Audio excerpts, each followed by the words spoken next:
তো দেখো বন্ধুরা, আজকে চলে এসেছি আমাদের বাড়ির সামনে। এটা নোয়াপাড়া নয়, এটা নপাড়া, দন্ত নয়কার অন্তস্তয়াকার নয়। নোয়াপাড়া অনেকগুলো আছে তো, তাই তোমাদের কনফিউশন হতে পারে। এখানে পুজোটা ছোটোখাটোর মধ্যে বেশ ভালোই হয়।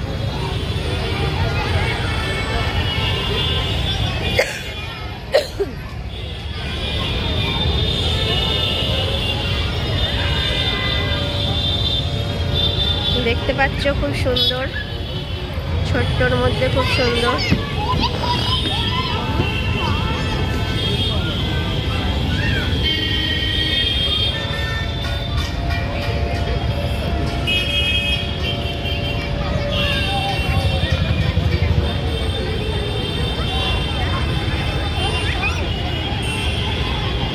এখানে সবাই যারা পূজা দেখতে এসেছে সবাই বসে গল্প গুজব করছে, এখানকার লোকাল যারা।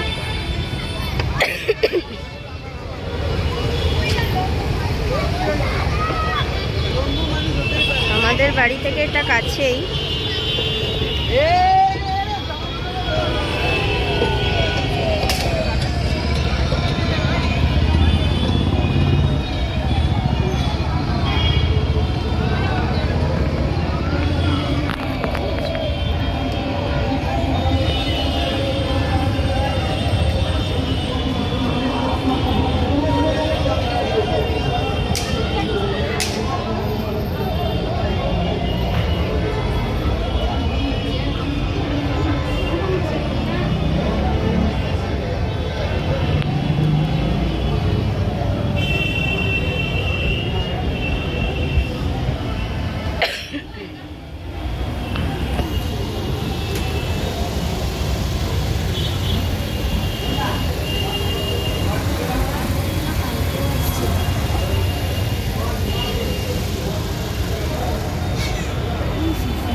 তো আমরা এখন জোড়া মন্দিরের কাছে এসে গেছি।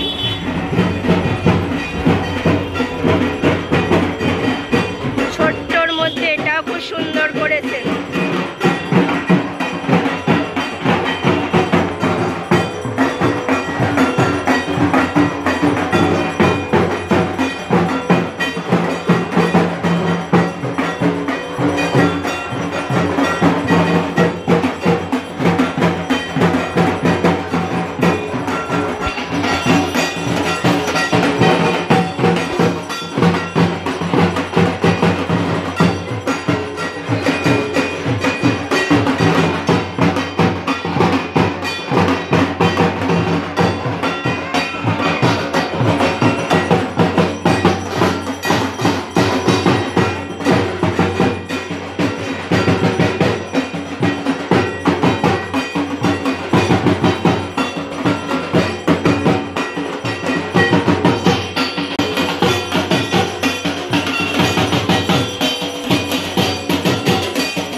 তো দেখো বন্ধুরা, এখন আমরা বাগুইয়াটিতে চলে এসেছি।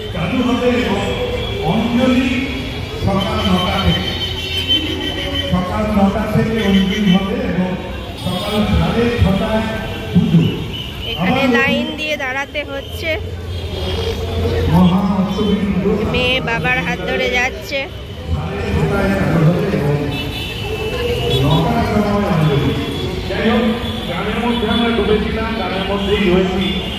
একটা বিশেষ ঘোষণা।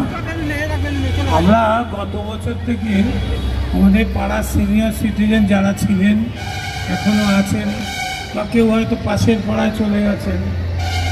অ্যাকচুয়ালি 42-43 বছর আগে আমাদের শাস্তিগঞ্জে একটা পরিবারের মতো ছিল, কয়েকটা মাত্র ফ্যামিলি ছিল। তার মধ্যে আমরা বিশেষ করে জানি রাম কাকারা সবাই ছিলেন, ওনার সঙ্গে আমাদের দিদিটা ছিল, তার সঙ্গে আমরা ক্লাবের খুব অ্যাক্টিভ মেম্বার ছিলেন। আজকে আমরা তো পেয়ে গেছি, আমরা একটু দিদিটাকে স্টেজে পেয়ে নিচ্ছি।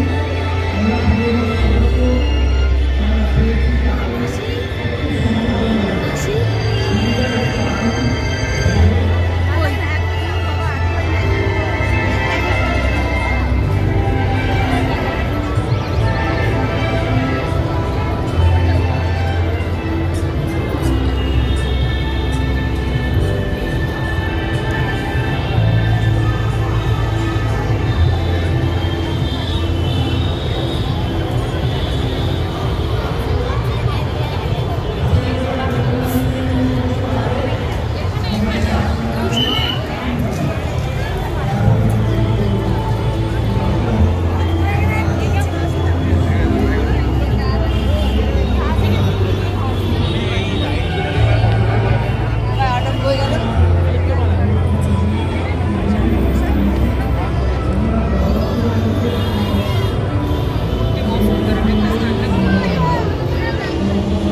দেখো বন্ধুরা, আমরা এখন এয়ারপোর্টের কাছে চলে এসেছি।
তো দেখো বন্ধুরা, এখন আমরা চলে এসেছি এয়ারপোর্ট মতিলাল কলোনিতে। এখানের কনসেপ্টটা খুব আমার ইউনিক লেগেছে, খুব সুন্দর করেছে প্যান্ডেলটাও, আর প্রচুর ভিড়ও হয়। গত বছরও এসেছিলাম, খুব সুন্দর লেগেছিল, তাই এবছরও চলে এলাম। যেহেতু আজ আমরা লোকাল ট্যুরগুলো করছি, যেমন বাগুইআটি, নপাড়া, আর এয়ারপোর্টের কাছে 2-3টে পুজো খুব ভালো হয় কাছাকাছির মধ্যে আমাদের বাড়ির, তো এখানেও চলে এলাম গত বছরের মতো এবছরও। বাইরেটা খুবই সুন্দর করেছে, দেখতেই পাচ্ছেন আপনারা কত সুন্দর ইউনিক কনসেপ্ট। আর এরপর এখন আস্তে আস্তে ভেতরের দিকে প্রবেশ করছি। আমি ভাবলাম এখানেই হয়তো দুর্গা মূর্তিটা আছে, কিন্তু না, এখানেও একটা ইউনিক কনসেপ্ট ওরা করেছে। এই গোল গোল যে রাউন্ড রাউন্ড করে ঘুরছে, এটা কোনো দেবী মূর্তির হাত টাইপের বানিয়েছে। আর এই যে রাউন্ড রাউন্ড ঘুরছে, দেখুন ওপরে হাতের শেপ করা আছে, আর ঠিক হাতের গোটা ইয়েতে দেবীর যেসব অস্ত্র শস্ত্র, যেমন খাড়া, তারপরে চক্র, এই নানান রকম অস্ত্রগুলোকে এখানে সুসজ্জিত করা আছে। তো বেশ নতুনত্ব লাগলো, ভাবনাটা খুবই সুন্দর লাগলো। প্যান্ডেলটাও বেশ সুন্দর করেছে। এরপর আস্তে আস্তে দেবী মূর্তি দর্শনের জন্য আমরা ভেতরের দিকে প্রবেশ করছি। তেমনি দুর্গা মূর্তিটাও অসম্ভব সুন্দর হয়েছে। কত একটা সুবিশাল মূর্তি, মানে দেখেই বেশ মনটা ভরে গেল। দুর্গার প্রতিমা এত বড়, তাও ক্যামেরায় অতটা প্রকাশ পাচ্ছে না, কাছ থেকে দেখলে খুব সুবিশাল একটা মূর্তি তৈরি হয়েছে। আর যিনি কারিগর, যিনি মূর্তিটা গড়েছেন, সত্যি ওনারকে স্যালুট, কারণ ওনার হাতের কাজ এতই সুন্দর। দুর্গা মূর্তিটা দেখে সত্যিই মন ভরে যাচ্ছিল। প্যান্ডেলটাও তো খুব সুন্দর হয়েছে, ভেতরের কারুকার্যগুলো আপনাদের সামনে তুলে ধরছি, আপনারাও দেখুন আমাদের সাথে।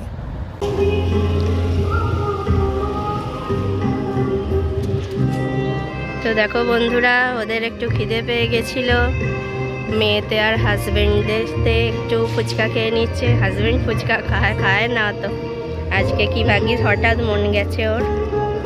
আর আমার খুব একটা এখন মন যায়নি ফুচকা খেতে, ওরা এখন খাচ্ছে। তো ওরা এখন খাক, এটা এয়ারপোর্টের কাছে আর একটা পুজো, খাক ওরা ততক্ষণ। চলো দেখতে থাকো। তো দেখো বন্ধুরা, নোয়াপাড়া, বাগুইআটি আর এয়ারপোর্টের কটা ঠাকুর দেখতে দেখতেই আমাদের বেশ রাত হয়ে গেছিলো।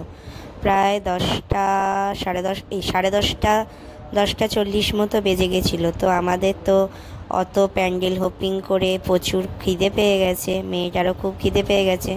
তো আমরা ডিসিশন নিয়ে নিলাম, চলো কোনো একটা রেস্টুরেন্টে গিয়ে খেয়ে নেওয়া যাক। তো আমাদেরই বাড়ির কাছাকাছি একটা রেস্টুরেন্টে চলে এসেছিলাম। সেখানে মেয়ের তো খুবই নান খাবার ইচ্ছা, ও বাটার নান নিয়েছিল। আর আমরা দুজনে এখন একটু ডিসাইড করছি, হাজব্যান্ডও মেনু চার্টটা দেখছে কি খাওয়া যায়। অবশেষে আমরা বিরিয়ানি খেয়েছিলাম। তো দেখো বন্ধুরা, আমি আর husband 1 plate 2 plate biryani order করেছিলাম, আর মেয়ের জন্য এই যে বাটার নান অর্ডার করে দিয়েছিলাম, আর 1 প্লেট চিকেন চাপ নিয়েছিলাম, যেটা হাজব্যান্ডের আর মেয়েতে শেয়ার করে খেয়েছিল। তো দেখো বন্ধুরা, ডিনার কমপ্লিট হয়ে গেছে। আমি ভেবেছিলাম আর বেরোবো না, আজ আর ডিনার কমপ্লিট করা হয়ে গেছে, এবার বাড়ি ঢুকে যাব। কিন্তু মেয়ে বলল না, আর একটা দুর্গা ঠাকুর দেখব। তো এখন আমরা চলে এসেছি 10 দ্রোণের দুর্গা প্রতিমাটা দেখতে। এখানেও খুব সুন্দর প্যান্ডেল করে, ও খুব সুন্দর মূর্তিটাও বানায়। এবারেও যথারীতি তাই হয়েছে, খুব সুন্দর প্যান্ডেলটা বানিয়েছে ছোট্টখাট্টোর মধ্যে। এখানে বাইরেটাতে অনেক মেলাও বসেছিল, আর দুর্গা মূর্তিটাও অসম্ভব সুন্দর করেছে। দেখো তোমরা, জুম করে করে দেখাচ্ছি, কি দারুণ দুর্গা মূর্তিটা না, বেশ একটা উগ্র মূর্তি, অসুর বধ করছে, খুব সুন্দর ফুটে উঠেছে ব্যাপারটা। তো দেখো বন্ধুরা, এটা কিন্তু অষ্টমীর সকাল মানে সন্ধিক্ষণের টাইমটা। এটা আমাদের বাড়ির কাছাকাছি একদম চিনার পার্ক সিগন্যালের কাছে একটা খুব বড় পুজো হয়। ফ্ল্যাটের মানুষজন মিলে, সবাই মিলে চাঁদা দিয়ে এটা করা হয়। তো আমরা ডিসিশন নিলাম এবারের অষ্টমীর অঞ্জলিটা এখানেই দেয়া হবে। তো এখন অষ্টমীর সন্ধিক্ষণের পুজোটা আরম্ভ হয়েছে। পুজোর শেষে আমরা এখানে অঞ্জলি দেব বলে চলে এসেছি। আমি, হাজব্যান্ড, মেয়ে 3 জনা মিলেই চলে এসেছি। আর আজকে যেহেতু লুচি খাওয়া, তো সকালবেলা উঠে লুচি টুচি বানিয়ে টানিয়ে এসে একটু দেরি হয়ে গেল, কিন্তু টাইমের মধ্যেই পৌঁছে গেছি। যেহেতু সন্ধি পুজোটা তো একটু বেলা করেই, ওই 1:30 নাগাদ, তো আমরা টাইমেই এমনি পৌঁছে গেছি। খুব সুন্দর লাগলো এখানে।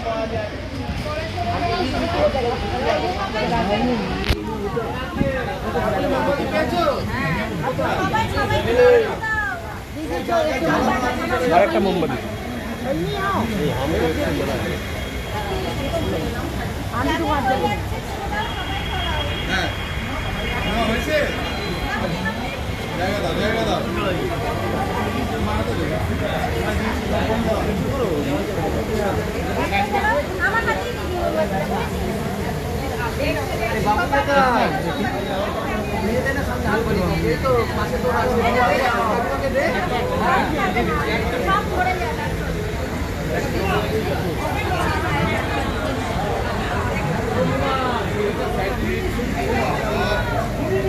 अरे एक्टिविटी हाथ न जले आपका, देख के हम जला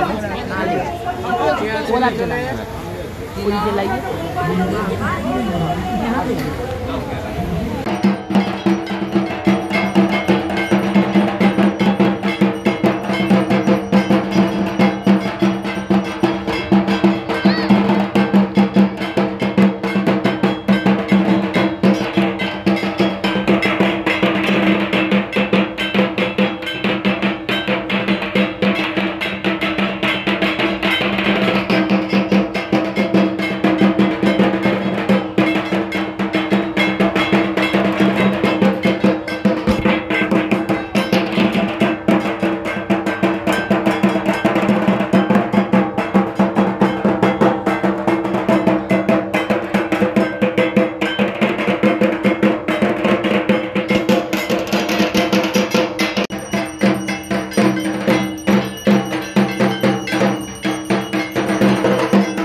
দেখো বন্ধুরা, এখন বাজে বেলা 2:30। তো অষ্টমী স্পেশাল লুচি, ফুলকপির তরকারি, মিষ্টি, এই যে মেয়েকেও দিয়ে দিয়েছি। আর সঙ্গে আছে এই যে ছোলার ডাল। ছোলার ডালটা কিন্তু বাইরে থেকে অর্ডার করা হয়েছে। আর লুচি, ফুলকপির তরকারি, মিষ্টি, এগুলো তো মিষ্টি তো বাইরেরই। তো পুষ্পাঞ্জলি দিয়ে এলাম পাড়ার ঠাকুরের। তো পুষ্পাঞ্জলি দিয়ে করে আজকে আমরা এখন এই লাঞ্চ করতে বসেছি। ঠিক আছে, চলো টাটা, বাই বাই।